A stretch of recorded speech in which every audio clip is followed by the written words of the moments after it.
Mate, I want a prediction on the fight Wednesday night. Who have you got? Opatai and Nika. I'm really, really looking forward to this one. I think it's a dangerous fight for Jai, in the way that it's almost like high risk, low reward, just because Narika's not known on a global scene like Jai is. There's so much hype. Do you think Jai will underestimate him that way, or they've done a few rounds? I don't think so. They've done some rounds together. I think Jai knows that he's up, in for a tough fight. I think Naik is going to start strong. I wouldn't be surprised if he might he'll come aggressive. I just think that he'll be tricky early. He was a very, very good amateur. I wouldn't be surprised if he's maybe up sort of halfway mark. Maybe after 6 rounds he might be up. But I think Jai's experienced. Jai's been in some hard fights. He's been in there at that next level that Naika hasn't. And he's been in those wars and he's fought through broken jaws and things like that. So I think that experience at the top level will pay off for him. And I think he'll come home strong, finish very hard, and come home and win the fight. But I think it's going to be a tough fight and a really, really exciting, entertaining one. Decision, knockout?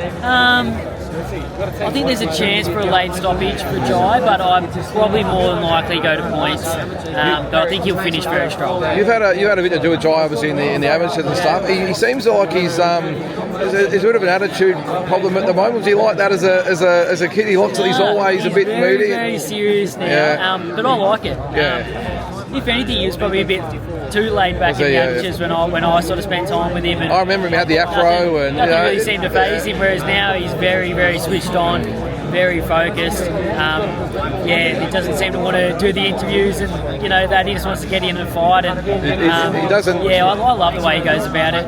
He doesn't tend to hide the fact that he hates interviews and just doesn't like the attention. He's pretty open about it. But I love his attitude. He's very laser focused. Seems to be very dedicated these days and staying very busy, fighting on all the big shows, and he's on a real high at the moment.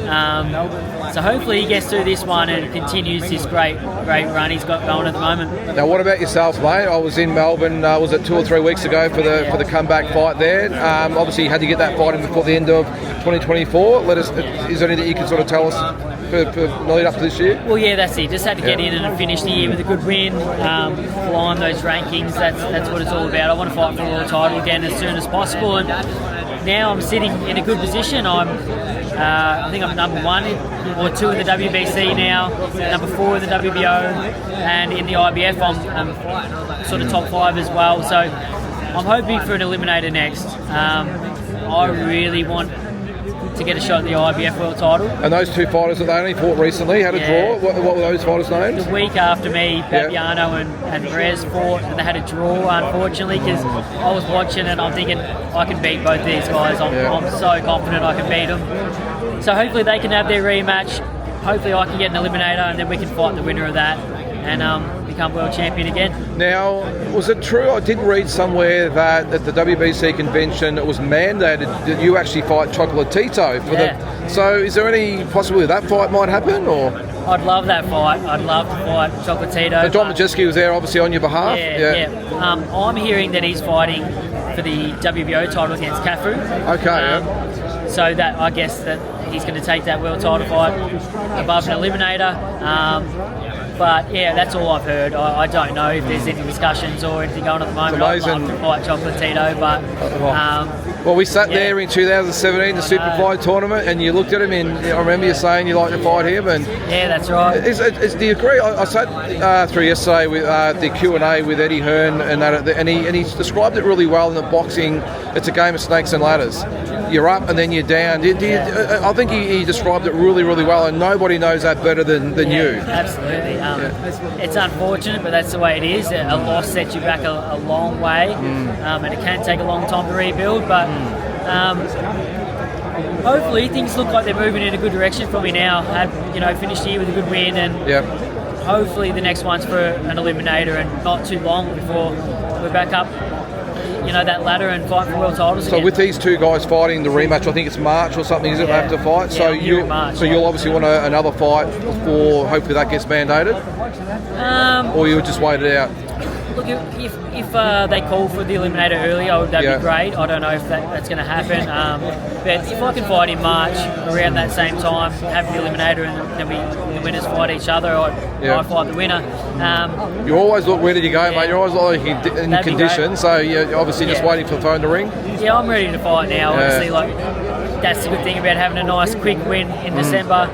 I was back in the gym 2 days later and keeping that fitness where it is. And if anyone pulls out tomorrow night, I'll be ready to jump in. No matter what the weight. So Mick and Eddie, if you're listening, but mate, I did comment on your last fight that obviously last year was a tough year for the first half of the year. Really good to see a smile when you faced into the end of the year. Must have been good just to get that win under your belt before the year ended. Yeah, certainly. I felt like that's what I needed, and that's why I was really pushing hard to get out before the end of the year, because I'd only had one fight that year, and I think I deserved a victory that night and didn't get it, and then had to have surgery on the bicep, so it was a frustrating year. How did it feel to see Guevara then fight Bam Rodriguez? And then Guevara to go and fight.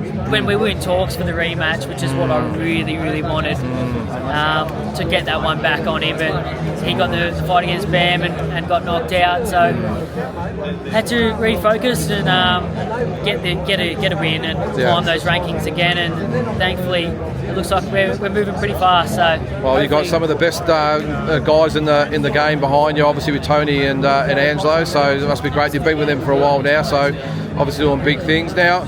I know you've got the little one wanting Dad to go and take it for an ice cream or something, but just quickly, Jason, of course, is in action next month, so it must be another fantastic opportunity for him as well. Yeah, absolutely. I think this is a perfect fight for Jason. Tenshin is a superstar over there. I think he's got the biggest following out of all the Japanese fighters. Is that right? Is he a kickboxer or something, is he? He came from a kickboxing background. He's also big on YouTube and things. He's got over 1 million followers on Instagram. So he's a superstar over there. Jason said the same when he was there for Tenshin's last fight in the crowd, and he said he had the biggest following by a mile. They just love him.